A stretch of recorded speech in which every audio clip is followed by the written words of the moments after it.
What's up, everybody? Welcome to Money Management channel. My name is Andy, and today I'm gonna be doing an update on MMTLP and FINRA saga. I got the cash in the bag, stadium packed. Born a rock star in this life, gonna live it up. And for today's video, guys, to be honest, I don't have a lot of news. I have just a tiny update in regards to our case, and probably the next video will be published the day after tomorrow or in 2 days, because it is literally no news that might be interesting and important for MMTLP community. Nevertheless, guys, I still think that we are nearing to something big, because from our litigations, in my opinion, we might anticipate quite decent results. Unfortunately, for today's video, I will show you that sometimes expressions and statements in the internet is just expressions and statements without any substantial grounds. And unfortunately, today I will show you some details that our efforts to find the truth through help of a Congress and through the help of authorities is not so efficient. And before we dive deep into all of this, guys, please hit the like button for YouTube algorithm and drop me a line in the comment section if you think my videos are valuable for you. So let me show you this set of tweets that was published just several hours ago, and I will not comment on this. I will just show you that well, we don't have a lot of facts that we might use in order to see the resolution, but some of them might be very interesting and important, and at least by the answering of certain questions, authorities will give us a chance to see at least some kind of resolution. On top of that, guys, just a quick reminder. If you are an MMTLP shareholder, definitely you are a victim of an illegal actions. And guys, do you care who did these actions and who stole your money? If you don't care, then why in the world you don't want to sue the people who potentially might be the wrongdoers in our case? And yes, I'm thinking about the C-level executives and especially former CEOs of Metamaterials, Torchlight Energy and Next Bridge Hydrocarbons. But first of all, let me show you this tweet. Sam IM wrote this tweet and she refers to the tweet that was written by Trader Zero. She wrote, MMTLP army bombs again. As usual, Curtis due diligence is never sourced properly, and Trader Zero gets it in writing. The UPC committee has no role in trading halts. Tried to tell you, but sure keep calling Congress with inaccurate nonsense. It's not working.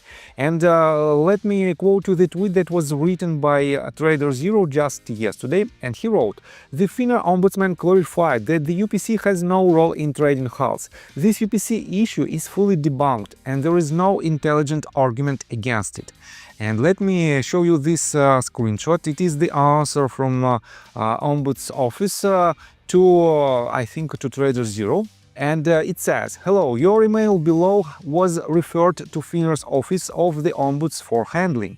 Please note that FINRA's Uniform Practice Code Committee has no role with respect to FINRA trading halts. The role of the UPC committee is described here.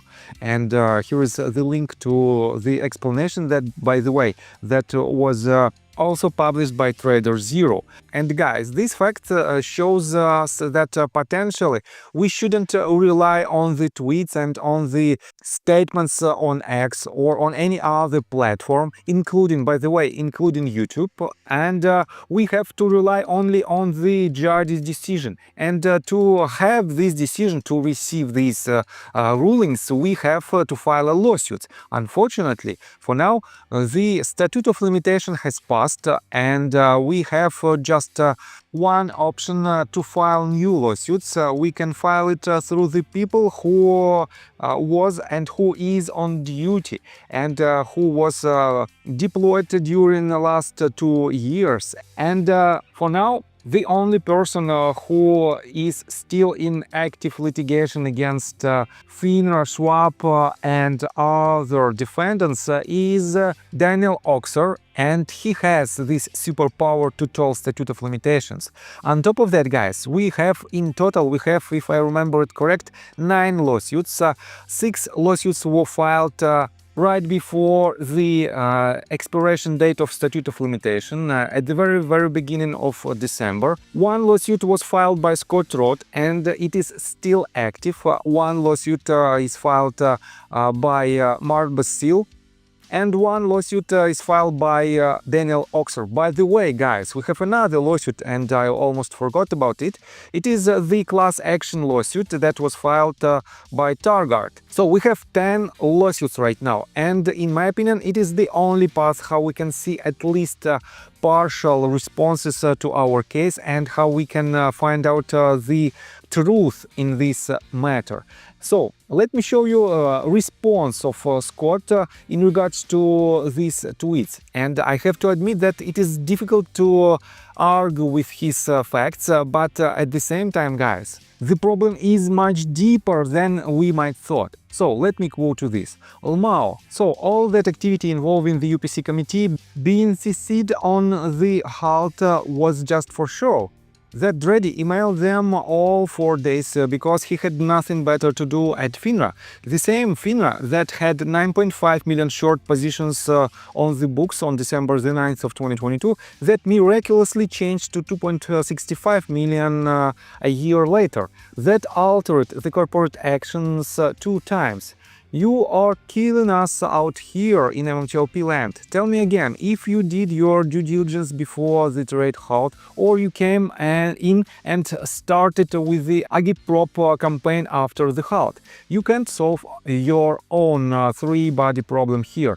Trade zero. Anyone who has ever been in a government organization, major business or military organization will tell you that whispers, emails and phone calls regarding any major operation or decision is never compartmentalized unless it's in a truly special US government agency, at which time document control at the TSSI level can truly seal off things for OPSEC reasons. And you, above all people, being an expert, how you present yourself on markets, trading strategies, investments, and really what to do with your money in general, surely understand how leaky the street is when it comes to insider trading and sharing 411 to save or make money off the helpless retail investors.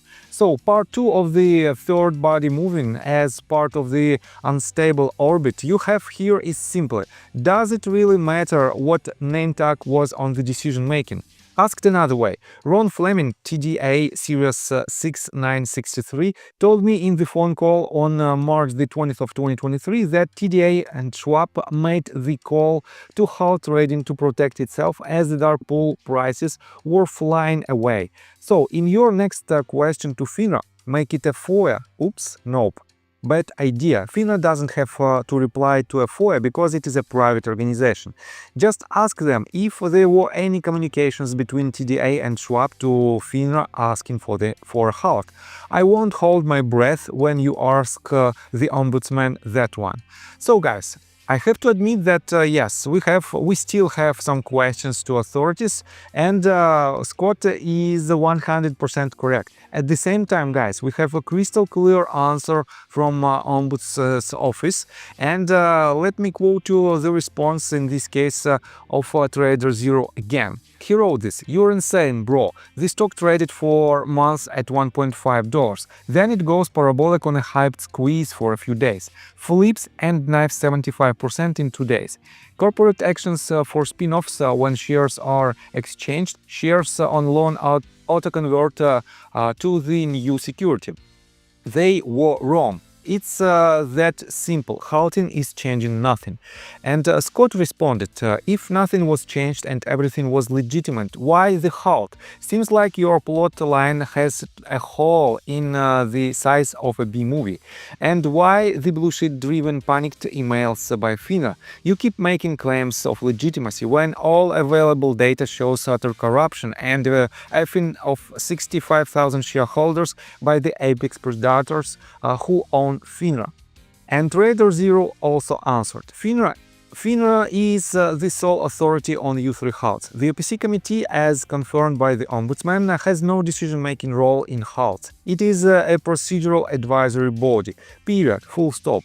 As for TDA and Schwab, no broker can demand FINRA action. These are facts, not agitprop. I'm here to focus on verifiable information. So guys, on the one hand, basically, I cannot comment on this conversation because Scott has a lawsuit that was filed and that is still active. And yes, this lawsuit is in my opinion, is not perfect because I told you that one of the main demands in this lawsuit is 2 additional days of trading of MMTLP shares. And in my opinion, it is literally impossible. But at the same time, guys, Scott has some interesting and important question in his litigation, and if these questions are answered, in this case, we will have more evidence that our case is not so simple and is not just a part of someone's mistake.